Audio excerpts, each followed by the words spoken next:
Olá a todos, muito bom dia. É um enorme prazer estar aqui convosco hoje para tentarmos bater este grande recorde da maior aula de programação do mundo.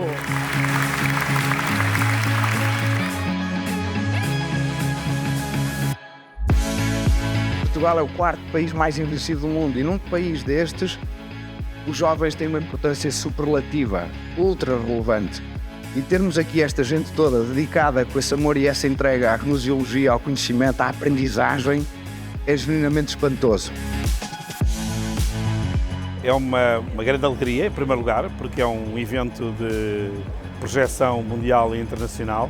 Não é só um recorde da maior aula de programação do mundo, não é só mais um recorde, é uma aula, são muitos alunos. Isto representa que é possível que haja muita gente e muita massa a trabalhar nestas áreas das tecnologias de informação, particularmente da programação, e do interesse que isto tem para as pessoas de um modo geral. Até é difícil expressar aquilo que a gente sente com um evento desta natureza.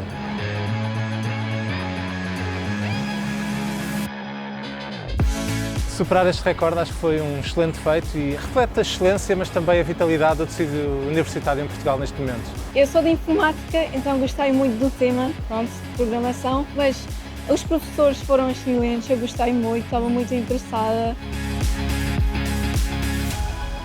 Para nós que trabalhamos de perto com o talento universitário, já estamos bem habituados a saber o que é que são capazes de produzir. Do we have a record? Yes, you have a record.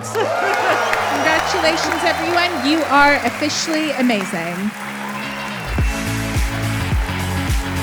É superando-nos que nós conseguimos fazer coisas. É em cada dia que passa nós estarmos prontos a aceitar o desafio da superação.